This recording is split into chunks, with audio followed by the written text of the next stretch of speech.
Hi, welcome to EC&M Tech Talks, and today we're going to talk about overcurrent protection. Too much current flow causes way too much heat. So we're going to talk about 5 different sections or topics today. The first thing we're going to do is we're going to kind of look at some common sense definitions for the 3 different types of overcurrents that the NEC requires us to protect against. Then we're going to move into specifically those 3 types of overcurrent protection. We're going to take a look at overloads in topic number 2. The third topic we're going to talk about is fuses. We're going to look at the ratings of fuses, how they work, and a little bit of information on how we apply them then. And then the fourth topic, circuit breakers, fuses and circuit breakers. So item number 4 is going to be circuit breakers. And then finally, we're going to wrap it up in topic number 5, where we're going to talk a little bit about part 1 of Article 240. Article 240 is titled Overcurrent Protection, so that should make sense to us. So let's get started with this whole concept of overcurrent. Too much current flow causes too much heat. That's the whole problem, right? So we can look in the NEC, we can look at the definitions for overcurrents and overloads, and we're going to find really there are 3 different types of overcurrents we need to be concerned about. First of all is a short circuit. If I take something like these 2 conductors, and watch it folks, I touch those 2 pieces of copper together, 2 ungrounded conductors, I've created a short circuit. Bottom line, what's the definition there? Minimum resistance, maximum current flow. How much current would flow to that short circuit? Well, it depends. It's going to be based on the size of the upstream source, which most probably going to be a transformer. There's going to be some internal impedance in the transformer I would have to consider, the voltage and kVA ratings and so forth of the transformer. I'd have to take a look at my conductors, how far away and the size they are, and how much impedance, opposition to AC current flow they provide. And I could determine how much short circuit current would flow. Now, what am I going to rely on to stop that short circuit current? Because it could be a huge amount, right? I'm going to rely on my fuses and circuit breakers, my short circuit devices. And so we're going to look at fuses and circuit breakers then. So that is the short circuit. Think of it as minimum resistance, maximum current flow. Now, if we have a fuse or a circuit breaker right upstream, maybe coming from this disconnect or something like that, that's going to limit the amount of current flow. It's going to reduce the amount of time that the current flows, because the size of my resulting short circuit, arc flash, damage to my equipment, all of those type things is going to be dependent on what? The 2 things, how much current flows, and that's based on my source, and then how long it flows. And that's based on how long does it take that overcurrent upstream protective device to operate and stop the current from flowing in. So the short circuit. Now, if I take one of these ungrounded conductors and, touch it over here to the metal frame of my equipment, that's really not a short circuit as defined by the NEC. That's a ground fault. I had these metal components in my system. Normally they do not carry current flow, but in the hopefully unlikely event that they should, I want my upstream overcurrent protected device to operate and stop that current from flowing into those non-current carrying metal components of my system. And that's called a ground fault. So we have short circuits and ground faults are the 2 things we've talked about so far.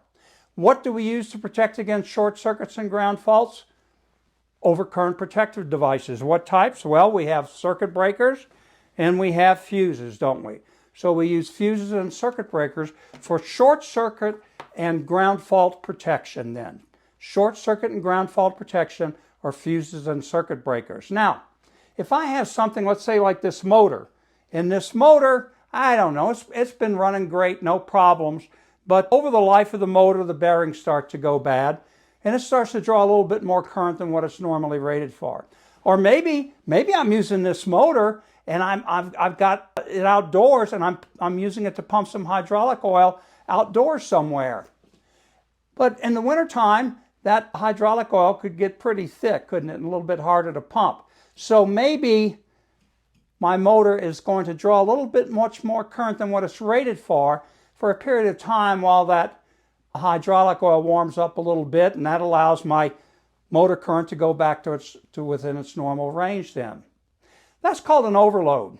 When my equipment draws, according to the NEC, when my equipment draws, Article 100, right, definitions, if my equipment starts to draw more current than what it's rated for, that's called an overload condition. And so that overload condition could occur for a few seconds. It could occur for several minutes. It's not catastrophic. It's not like, oh goodness, I've got a 30 amp motor and all of a sudden it's drawing 31 amps. The world's not going to come to an end. Okay, we'll take a look at, or we can talk about service factor on motor, which is the service factor is how much can I overload that motor, like 1.15, 115% in other words, and so forth. As long as I don't exceed the temperature limitations on the motor, I can do that with my service factor. So anyway, and we'll take a look at that in overload protection. Now, so I have short circuits, ground faults, and overloads then.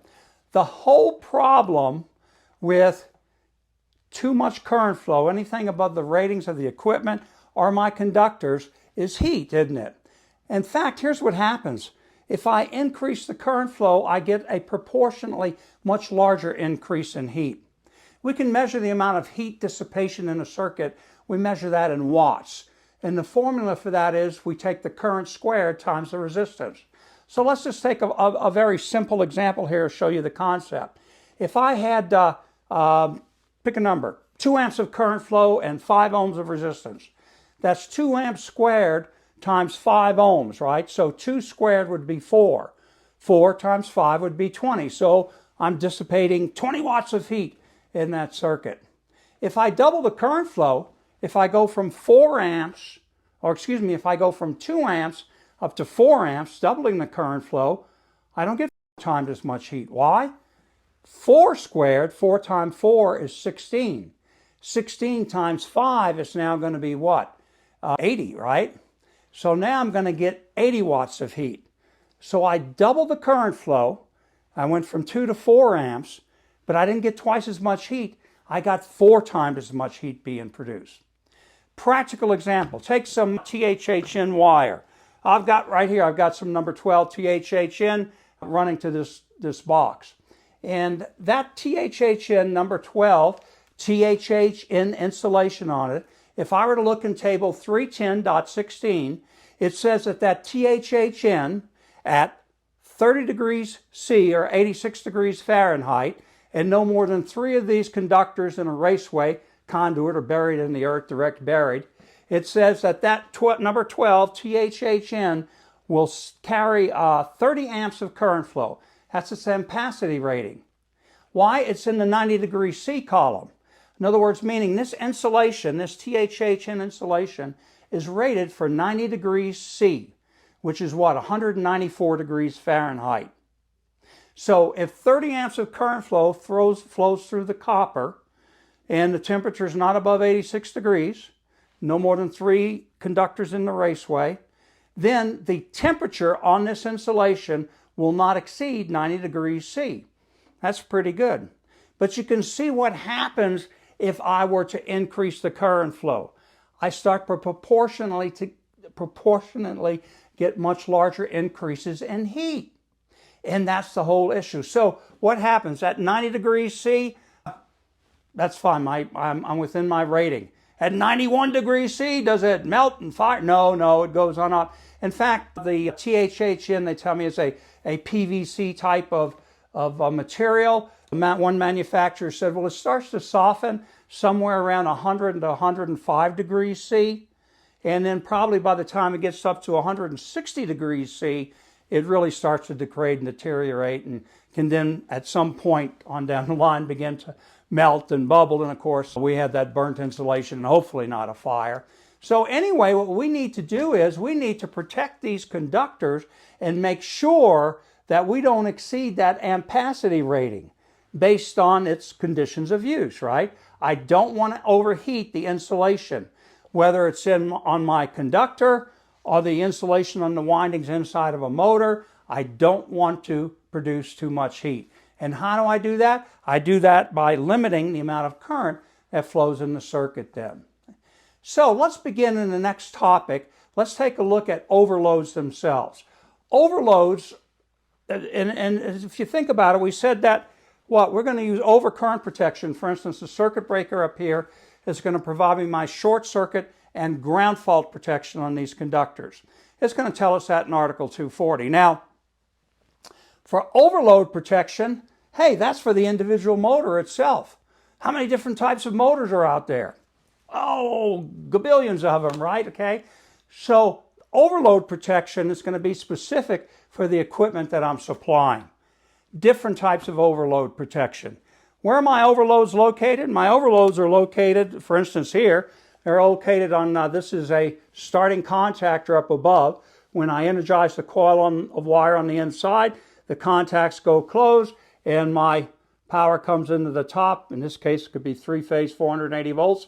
Three-phase 480 volts current flows through the contactor. The contacts that just went closed and through this bottom section, which is called the overload, and from there the conductors go directly to the motor. From here, there's nothing between here and the motor, just wires, right? Just conductors. So for my protection then, for this motor, I'm going to protect the motor from overheating, that gradual increase above its rating. I'm going to use my overload section down here in the bottom of this whole unit now I call my motor starter. And those overloads, if I have too much current flow above the rating for an extended period of time, the overloads will open the contacts inside the motor starter and de-energize the motor for me.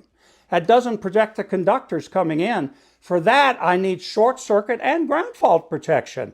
So that's going to be what? Either my fuse may be inside of this fuse disconnect, circuit breakers, whatever it is I have. In fact, what I'm often going to use in a combination like this, you might see this in a motor control center inside of an MCC bucket, right? I'll see my starter with my contactor and my overloads, and then for short circuit and ground fault protection, I'll have some device like this. This is not a molded case circuit breaker. It is an instantaneous only type of circuit breaker. It does not provide overload protection. It only has an instantaneous trip associated with it. We often refer to this as a circuit protector or a motor circuit protector then. Now, let's take a look in our code book and look at a little more information on these overloads. In fact, let's go to Article 430. Article 430 is on motors, and Part 3 is on overload protection. So let's go to Part 3, specifically 430.32. 430.32, this is some of the common information but that we use generally, when we talk about motor overload protection. But be aware, there are lots of variations out there. First of all, there's different types of motors. There's different applications. In fact, think of this, Article 695 on fire pumps. Do I want overload protection for a fire pump? I mean, if the fire pump is drawing a little bit more than what it's rated for current-wise, do I really care if that electric-driven fire pump is running trying to put out a fire in my building? Heck no, let it go till it burns up. I don't want overload protection. So Article 695 talks about that. Overload protection on my power conductors and so on. But let's take a look at 430.32. It's 430.32 continuous duty motors. So this only applies to continuous duty. You can look up the definition for continuous duty in Article 100, right? Now, it says for separate overload devices. So our example in the motor starter, this overload device is not integral to the motor, so it's a separate device. Let's see what it has to say. It says for motors with a marked service factor of 1.15 or greater, I would set my motor overloads at 125%. 125% of what? 125% of the nameplate amperage rating on the motor. So that's something, remember that's in Article 430, something you have to pay attention to. If I'm sizing the overload protection for a motor, I use the nameplate data on the motor. If I'm sizing the conductors for the motor and short circuit and ground fault protection, then I'm going to use my tables in Article 430 based on the horsepower and voltage ratings on the motor. Ready?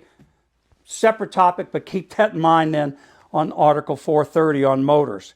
Now it says motors with a marked temperature rise of 40 degrees C or less, I take 125% of that nameplate rating, and then that would be the setting on my motor overloads.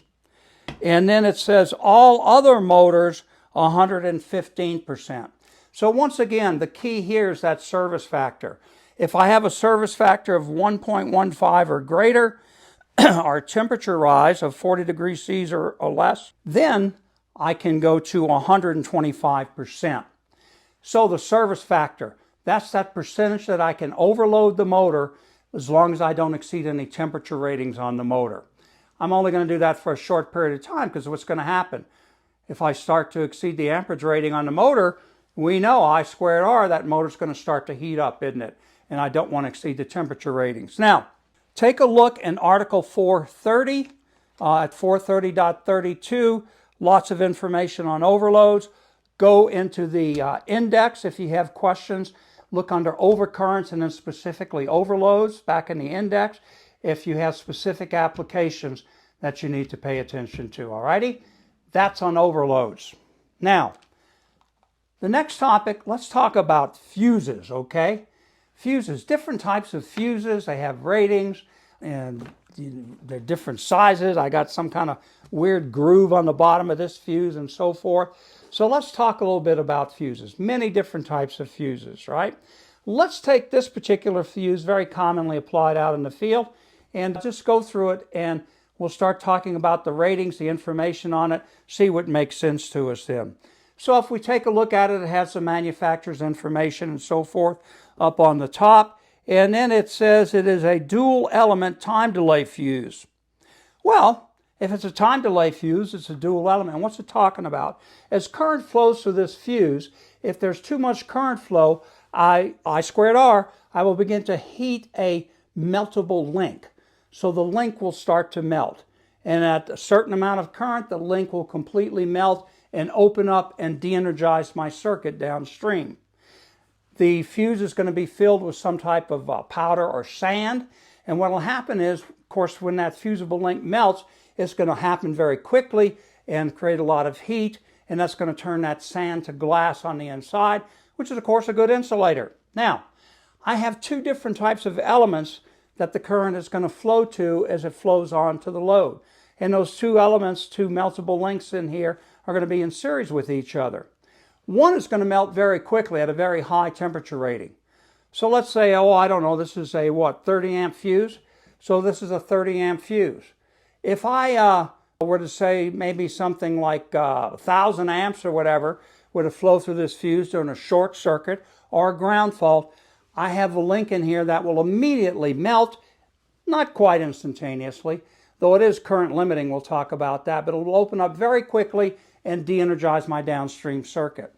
However, what if I don't have that instantaneous amount of current flow through this fuse that would cause that link to melt? I don't have a short circuit or ground fault. It's a 30 amp fuse. My motor's drawing 31 amps, 32, 35, 40 amps. I might let that go on for many seconds or minutes. And so the instantaneous element, of course, would not melt, but the overload element in here would begin to melt. And if that overload condition continues for too long a period of time, then the fuse is going to, that fusible link for the overload will melt and open up my fuse once again. Now, that's my dual element time delay. The other type of fuse that I have is just simply a fast acting fuse. So I only have really dual element time delay fuses and fast acting fuse. The fast acting fuse only reacts to large increases in current and immediately blows. The dual element fuse then allows me to what? Start motors, transformers, things like this. It allows for inrush current that my fast acting fuse would not allow. If I had an actual 30 amp fast acting fuse, then every time I start the motor, I might blow the fuse, and that wouldn't make much sense. So I need that time delay feature built in. Let's see what else it says. It says it's a class RK5 fuse. Many different classes of fuses. RK5, and you have to look at the manufacturer's particular applications for their fuses. But for instance, the RK5 fuse we'll typically use for things like motors and transformers as well. You'll see them applied. The class RK5 fuse also has an interrupting rating, as do all fuses and breakers. But the interrupting rating, If you look in the definitions in NEC Article 100, the interrupting rating, how much current could flow through this fuse, and the fuse opens up and there's no physical damage on the outside of the fuse. The fuse doesn't blow up on me. Well, let's take a look. It says interrupting rating, 600 volts AC. It's a 600 volt fuse. That's important when I apply my fuse. 600 volts AC, alternating current, right? And it says my ACIR, my alternating current interrupting rating, is 200,000 amps, 200 kA, meaning that in a short circuit, I could have 200,000 amps of current flow through this fuse. The fusible link will certainly melt and de-energize the load, but there won't be any damage to the outside of the fuse. That's a lot of interrupting current. Right? That's a lot more than probably what I'm going to see on a short circuit or a ground fault downstream. Now that's my AC rating. I have another rating for DC. This fuse is only rated for 300 volts DC, so 600 volts AC, 300 volts DC, and the interrupting rating, it says on DC, is 20,000 amps. So it's only 1/10 of what it is on AC. Why is that, huh? And the reason is, if that fusible link melts and starts to come apart, the same is true if I open up a set of contacts, right? But as that fusible link melts and starts to come apart, I have an arc. And if it's an AC arc, it's going back and forth 60 times a second. It's relatively easier to break that AC arc than it would be a DC arc. Because if it's DC, current's only flowing in one direction. And I never had that zero crossing reference point on my sine wave. So it's harder to break a DC arc. Well, I can't go into my fuse and, lengthen my fusible links. So all I can do is derate my fuse then. So this is a 600 volt AC fuse with a 200,000 amp AC rating, interrupting rating on AC. And it has a 300 volt DC rating and 20,000 amps interrupting for DC then. Now, the other information. It says it's an FRS-R-30. Well, what does all that mean? Well, F tells me, and you got to go to the manufacturer for this information, because different manufacturers will use different nomenclature. On this one, F means fuse. R means it has a rejectable mechanism down here. It's actually a groove at the bottom of the fuse. So it's a rejectable type fuse, and that's important. That means I can't take a smaller fuse and put in place of this one. Put a not properly rated fuse where this one should be. That could be dangerous. So that's my rejection feature. Many fuses have that. And then it has an S, and for this manufacturer, that S indicates it's slow blow. The -R, the R means that it's a member of that RK family of fuses, the RK5. And then the 30, that's the continuous current rating on this fuse. This fuse is designed to operate at its ratings of maximum 600 volts and within its ambient temperature requirements and so forth. It can continue to carry 30 amps continuously. If I give it above 30 amps, of course, the fusible link will start to melt, and at some point in time, it will open up on me. So that's the ratings on my fuse, different types of fuses. So for instance, RK5 fuse, I'll use that, as I said, in motors and transformers. I may have a Class H fuse, and this is where my rejection feature is important. If I had a Class H fuse, it only has an interrupting rating of 10,000 amps. So I wouldn't want to inadvertently put a Class H fuse in a fuse holder that would require an RK5 fuse. Class CC fuses, I may use those, and I'll find them in control circuits and motor control centers, control panels, and so on. So once again, take a look, many different types of fuses, Class T fuses, electronic fuses, and on we go. Take a look at your particular application to determine that you use the proper class of fuse. So you need the proper voltage and current ratings on your fuse. It needs to be either time delay or fast acting, and certainly it needs to be the proper class of fuse as well. Next type of short circuit overcurrent protective device that's good for short circuits and ground faults we want to take a look at then is the circuit breaker. Different types of circuit breaker. This is just a molded case circuit breaker. Actually 2 circuit breakers, so I could feed 2 ungrounded conductors from this particular unit. And it has an identified handle tie, right? That's the requirement in the code, identified handle tie, so that if I flip one handle or if one breaker trips, the other one will operate as well. So simply a molded case circuit breaker. Most of our, not all, for instance, we said this one was a little different, but molded case circuit breakers, this smaller molded case circuit breaker will have both short circuit and ground fault protection in it. It will also have overload protection. This particular one we said only has short circuit and ground fault. It doesn't have the overload protection. How does it do that inside of this little molded case circuit breaker? First of all, I have a coil of wire. So as the current flows through the circuit breaker, goes out to the load and flows through this coil of wire, if I get too much current flow through that coil of wire instantaneously, right? Instantaneously, I create a magnetic field around that coil, and that magnetic field will be strong enough to actuate the trip mechanism, and the breaker will trip for me. By the way, I keep saying instantaneous. Look that definition up. It doesn't say it's really instantaneous. What it's saying is no intentional time delay is our definition in the code book of instantaneous. So anyway, so the breaker on short circuit or ground fault will operate instantaneously. Now, if I have an overload, for instance, this is a 15 amp circuit breaker, two 15 amp circuit breakers.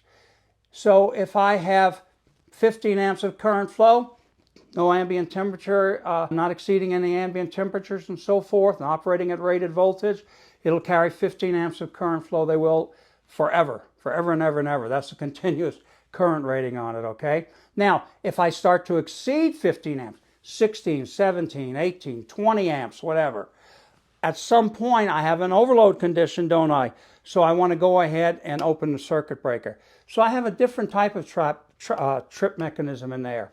For that overload protection in the circuit breaker, I'm going to take two dissimilar metals and join them together. That gives me a bimetallic element.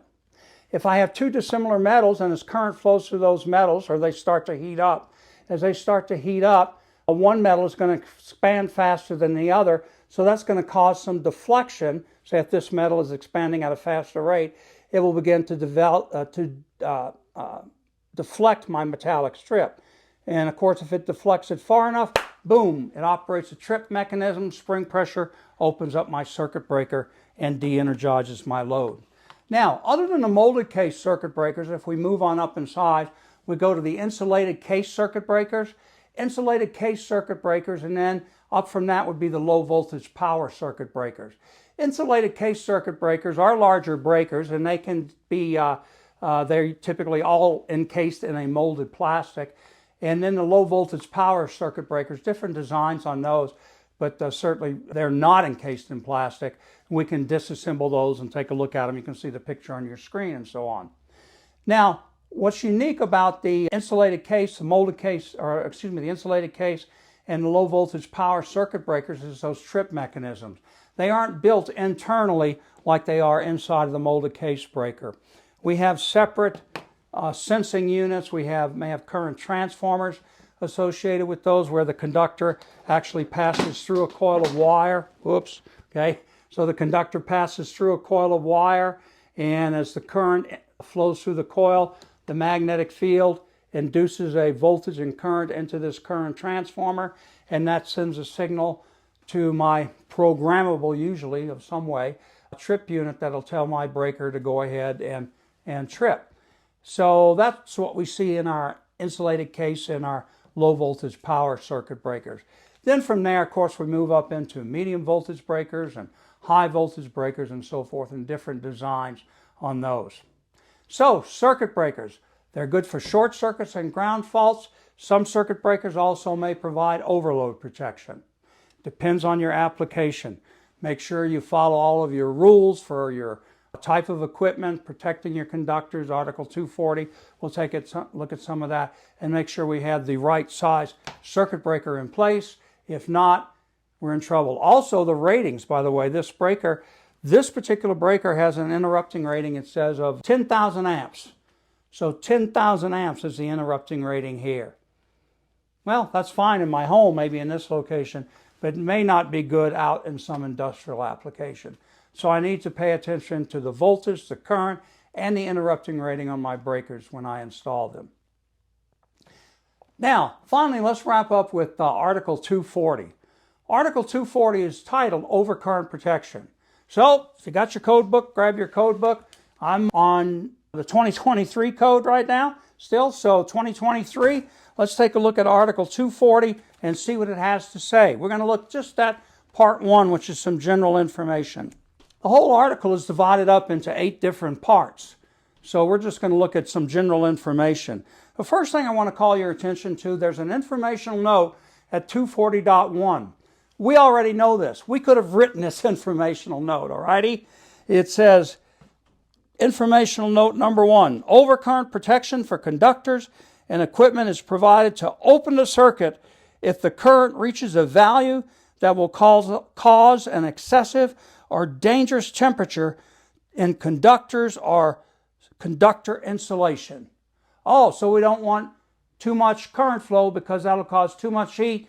It could damage the equipment. It could damage the insulation. We already know that. Informational note number 2 is new for the 2023 edition of the code. It says, see 110.9 for requirements for interrupting rating. Well, 110.9 is going to tell me, hey, make sure that your equipment has the proper interrupting rating. And it also references 110.10 for protection against fault currents. Now, 240.4 is important. Well, first of all, 240.3 refers you to other articles as needed. Always a good place I find to go is back to the index in the back of the book. 240.4 talks about protection of conductors. And that's what we're doing with short circuit ground fault protection. We're protecting our conductors then. Section B, let's talk about this. If I go to buy let's say I'm sizing a breaker for this motor or a fuse, and I come up and I decide I do my calculations and I need 17 amps of protection for this particular motor. And the short circuit ground fault protection on the conductor. So I need 17 amps. So of course I go back to my distributor and tell them I need a 17 amp breaker or fuse. They're probably going to laugh at me, right? What are you talking about? So let's go to 240.6 and it's going to give our standard ampere ratings. 240.6 has a table, 240.6a, standard ampere ratings for fuses and inverse time circuit breakers. What do we mean by inverse? Just what I've been describing to you. The more current that flows, the faster the device operates. Inverse time characteristic. Our standard sizes, you can read them, 240.6a, 10, 15, 20, 25, 30, and it goes on up all the way up to 6,000 amps. Now, so I go from 15 to 20 amps. I can't buy a 17 amp circuit breaker. Well, I probably could if I had enough money. Somebody would make it for me. Alrighty, but it's not a standard size. And by the way, just because it's a standard size doesn't mean it's available. And just because it's not a standard size doesn't mean it is available. In other words, I can buy fuses and circuit breakers rated at less than 10 amps is where it starts. I can buy a 5 amp breaker or a 2 amp fuse or a 1 amp fuse or smaller or whatever. Now, if I need that 17 amp breaker though, do I get a 15 amp breaker or a 20 amp breaker? Well, I go back to 240.4 and it's going to tell me on B, subsection B, overcurrent devices rated 800 amps or less. It says I can go up to the next larger overcurrent protected device. So I could go on up to a 20 amp breaker in that case. Now take a look at 240.4D, 240.4 delta then. And this is one that's very commonly used. Small conductors. It says overcurrent protection shall not exceed that required by D1 through D8. So it's going to list my different size conductors and tell me what size overcurrent protection I have to have on them. I can't be greater than these numbers. For instance, 18 AWG copper, I need 7 amps. Well, that's not a standard size. That's okay, but it's 7 amps for 18 AWG copper. And then it gives some more specifics there as well. We won't read all of those. 16 gauge copper, 10 amps, provided all the following conditions are met. 14 gauge, we have 14 gauge copper clad aluminum, which it says is 10 amps, or 14 gauge copper, which is 15 amps. Maximum protection on that 14 gauge copper then. If it's copper clad aluminum, then it has to be maximum of 10 amps overcurrent protection. 12 gauge aluminum, copper clad aluminum, Can't go over a 15 amp breaker or fuse on that. 12 gauge copper, of course, is 20 amps. 10 gauge, it talks about for aluminum and copper clad aluminum, 25 amps. And of course, we're very familiar with 10 gauge copper, max 30 amps overcurrent, short circuit ground fault protection on that. So that's 240.4 in a nutshell then. More information there for you to read. So dig into your code book. In the meantime, work safe. We'll see you at the next Tech Talk.